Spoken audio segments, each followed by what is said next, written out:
ang mga lumalaban sa pamahalaan ay lumalaban sa itinakda ng Diyos at sila'y parurusahan.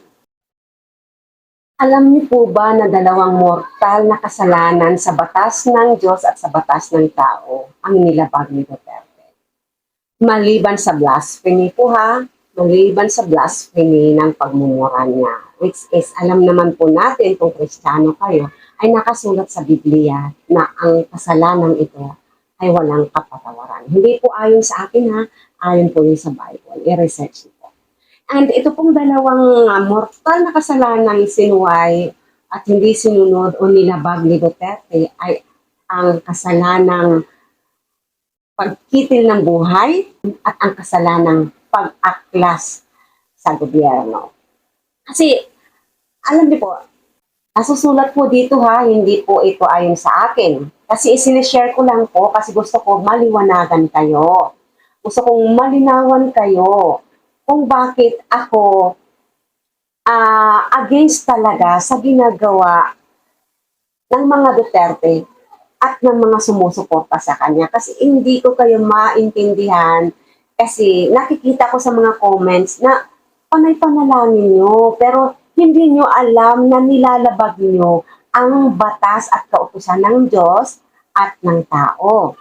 Ayon dito, ang bawat tao'y, ang bawat tao'y dapat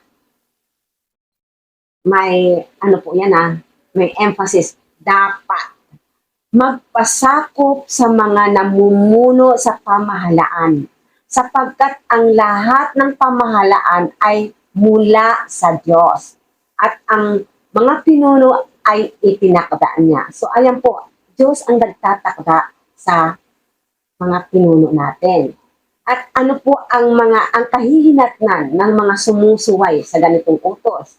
Ito po, kaya't ang mga lumalaban sa pamahalaan ay lumalaban sa itinakda ng Diyos at sila'y parurusahan. Malinaw po yan. Parurusahan ang sinumang sumuway sa itinakda ng Diyos.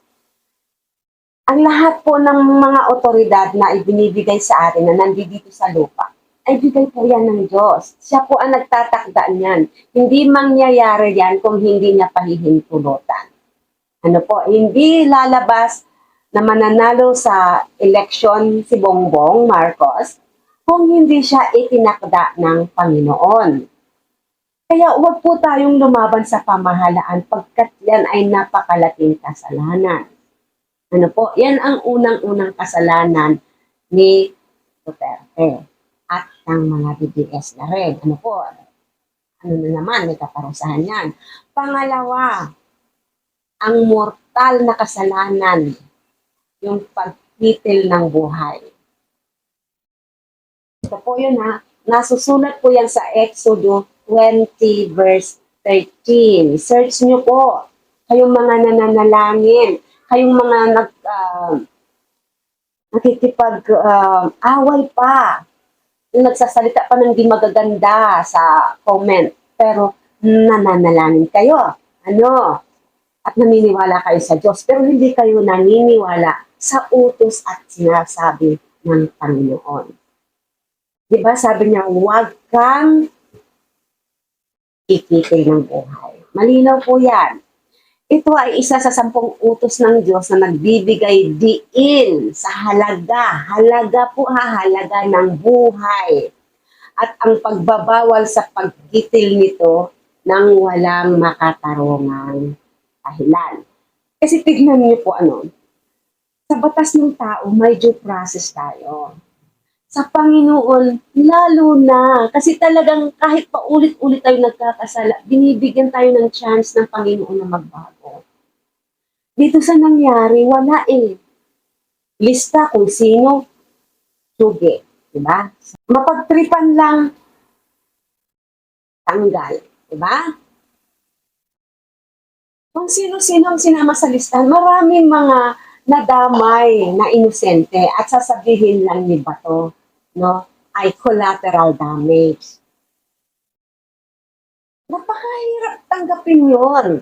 Madali sa kanyang sabihin at madali din sa inyong ayunan kasi hindi sa inyo nangyari. Pero dun sa mga biktima, napakasakit nun. Diba? Thank you so much for watching and see you in my next vlog. And just like I always say, believe in yourself. Believe in God. And share love. I love you all. Thank you so much. God bless you. God bless you. Have a nice day.